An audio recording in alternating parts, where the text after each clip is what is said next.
Tussin, sipping straight lean. She do not love me, call her Celine. She want my money, she want my green. It can get ugly, glide with a beam. Serving it past a whole lot of gas. You dig? Go faster, I'm moving past you. Bitch, you want smoke? Just what's good, YouTube? It's your boy Runituptuck, aka K-Tuck. You feel me?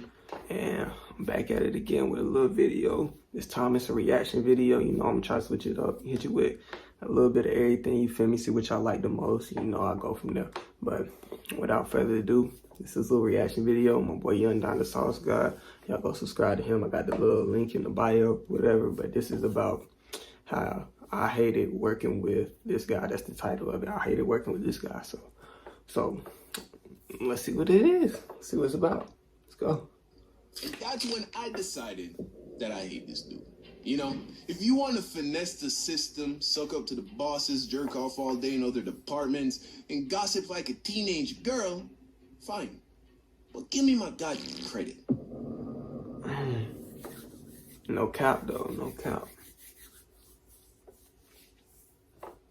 So I worked a few jobs before I became a YouTuber, and to be honest, a part of me kind of misses it. Because once you're out of school, the workplace is the last place where you don't have to try to make friends. You know, like at school and at work, making friends just kind of happens. When you're forced to be around the same people on a regular basis, it's only a matter of time before you start finding things in common. I mean, how many best friends and relationships have been the result of just being random? Nah, no cap. Like my friend, my boy Chris. I was thrown into a little weight training class. I seen him around school before, but I ain't never talked to him. We in a weight training class. I know Jules from like track. We used to track with each other. Hey, I meet Chris through Jules. You feel me? Cause he's in a class with you. So you meet everybody in a class. You got a class with him. That's how you get your friends. You feel me? Especially through mutual friends. You feel me? That's how it happened. You feel me? So, hey, let's see what he talking about. Placed in the same room as somebody else because of a class or a job. But not everyone you meet at work is cool, right? Fact. For every chill, funny, likable person you meet at work, there's gonna be someone else that just knows how to get under your skin.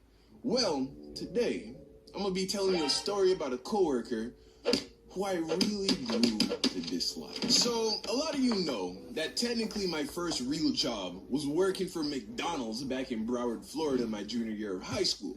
But it didn't take me more than a couple months to get fired, so I don't really count that as my first real job. To me, my first real job was when I worked for Dick's Sporting Goods. Shortly after moving to California, right after I graduated high school, I realized that I needed a job. And I just started dating a girl. But y'all think Dick's hiring, bro? That's a good place to work. You feel me? I know. I'm an athlete, so you know I know all that. I know all that. You feel me? Just put me somewhere. I got you. You feel me? I got you. Whose big sister was an assistant manager at a Dick's Sporting Goods. So my girl pulled some strings, and within a couple of weeks of applying, Shorty pulled them for you. So I show up for my first day of work. I meet a store manager, cool dude. He gives me the rundown, and then he shows me around the team sports department, which was the department that I was going to be working in. Alright. And that's when I met Mark, the supervisor of the team sports department. And Mark was a kind of person I had never met before. He was like a TV character, you know? Like, his personality was like a guy straight out of a sitcom. Also, didn't help, he looked just like Jonah Hill, bro, I swear. Anyway, I liked Mark when I met him, personally.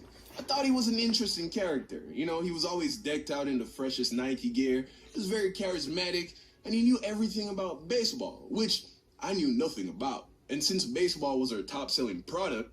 Wait. My boy Mark look a little sweet right here. What's up? Wait, I can't even find it.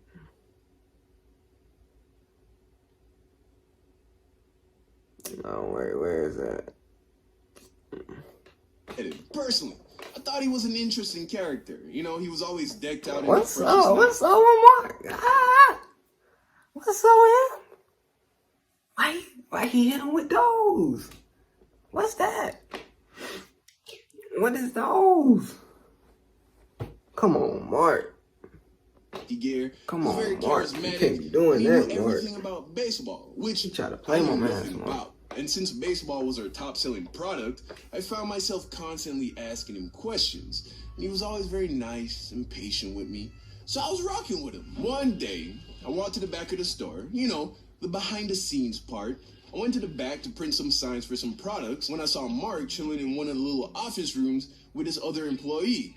I overheard their conversation, and I realized that Mark was sneak dissing one of the other employees. That's how it be. He wasn't saying anything nice. You feel me? That's how it be, bro. I'm telling you. These managers that y'all got, like, at y'all, if you work in any job, bro, this is real right here. They gonna sneak this. They gonna sneak this about somebody to you, and then turn around and sneak this about you to somebody else. You feel me? To the same person that will sneak this in the end. You feel me?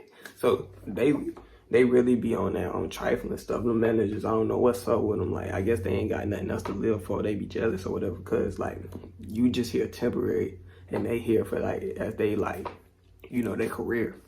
But yeah, watch out for the managers. Don't you gotta really know the difference between real and the fake, bro. It's a lot of them fake ones out here. I'm telling you. Which happens at work. But what I didn't like is that I've seen Mark being really chummy. That's what they gonna do. Talking about. That's what they gonna do. AKA, to me, it seemed like he was being fake to that person, which right away I didn't like, because I don't like fake people, even if it's not directly to me. Because if I see you being fake to someone else, how am I gonna know if you're being real with me? You could be the most rude, offensive, insensitive person. I'd rather hang out with that guy because at least I know he's honest. You'll keep it real. I think you might be fake, I'm gonna keep my distance. So I started to do that. But I still liked Mark as a coworker. I just knew right then and there that we were never gonna hang out outside. Hey, we gotta watch out. But that's fine. Watch out. As long as he continued to do his job and continue to be a reliable supervisor, well, then you know, who and what he chooses to talk about with other people, well, that's not my business. So, I wanted to be a great employee. That's just who I am, right? I'm competitive, and anything I do, I try to do really well. So anything that was asked of me, I tried to do at a high level and with a great attitude. And I don't think it took long for Mark to recognize that. Because in a matter of days of working there, Mark had me running around the store doing everything, right? Cleaning the bathroom, moving heavy equipment, organizing the back room, fixing apparel, any and everything. And at the time, I didn't think anything was wrong with it. You know, I was a new guy. I had to earn my stripes and... Bro, I swear, bro. Never again. Like, so, I had my first job, you feel me? I'm at the little junk. This dude named Kev, he like the little manager. I first get there. I think he cool with me, you feel me? He do the same thing as Mark. He a Mark, you feel me? That's what he is. Like, he was doing the same thing as him. So like, he just telling me to do every little thing, like, oh, stuff that nobody would do, or something that he got to do. He'll tell me to do, hey, can you, pick up the trash right there, okay? And you know, like, I'm on the front line, so I'm not supposed to take out trash, but he got me doing stuff like, oh, can you scrub the wall right here? Can you get up under here and scrub? We ain't supposed to be doing that. I ain't no maintenance man, you feel me? So I don't know why they got me doing that. So like, he just doing little stuff, and then over there smirk, smile, laugh about it after, like chuckle a little bit to somebody else about it, like, bro, I see you, bro. You lucky I was just not getting that job, or I would have blamed on him, because he know not to do it to me. He knew not to do it to me when I got older, you feel me? But hey, I ain't know I was a little weakling, you feel me? But hey, I learned now. I'm straight. I was getting paid by the hour, so I did what Mark told me to. You're not seeing the ad. You can get 2 We'll cut it out. biscuits for $4. Only at We not. King. It's too quick. Are you crunching? They hit us with, YouTube gotta stop that. They hit us with 2 in a row. 2 in a row, they gotta stop it. At least that was quick though. But the longer I worked there, the more I started to notice that Mark wasn't around his department very much. He spent a lot of time in the back office, chopping it up with the store manager. That, or he was in the golf department playing on the golf simulator. And after a while, I realized that this dude was just offloading all his work onto his subordinates. Same as me. I just Eventually, other employees started to let me know that this is just what he does. So one night, I'm closing the store after a very busy That's day. the same thing My they told me. department was in shambles, right? And when you're closing, you're supposed to leave it looking close to perfect for when the store opens in the morning. But that day, Mark had the midday shift. But because he was busy jerking off in the other departments, he ain't helped me clean. And because he wasn't there, I had to do all the customer service.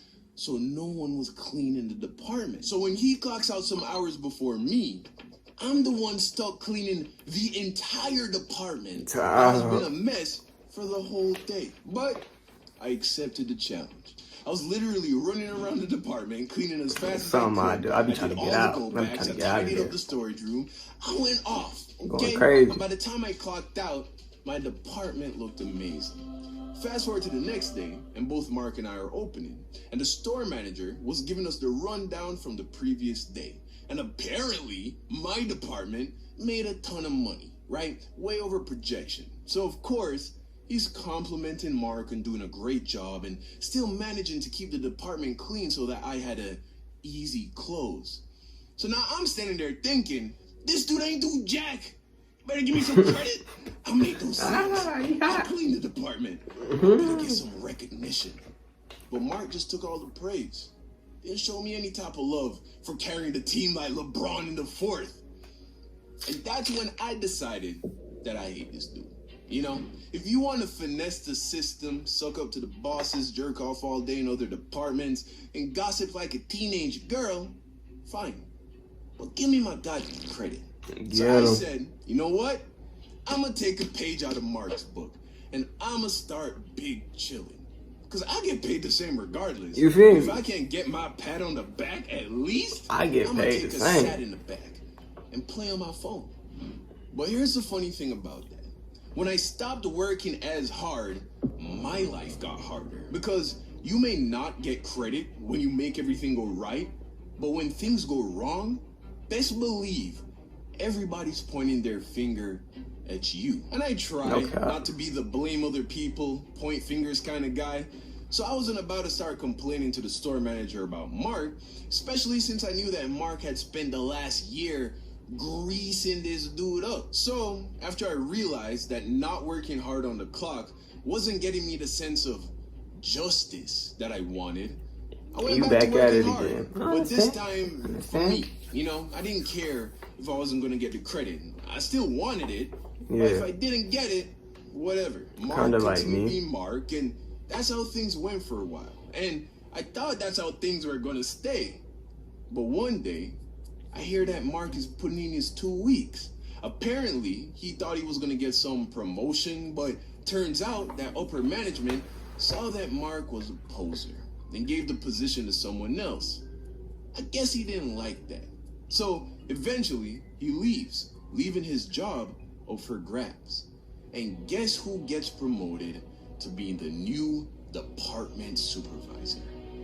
This other guy who was there longer than me. But yeah, his eyes was like that. Fine. But then he left like a few months later, and then I became the department supervisor.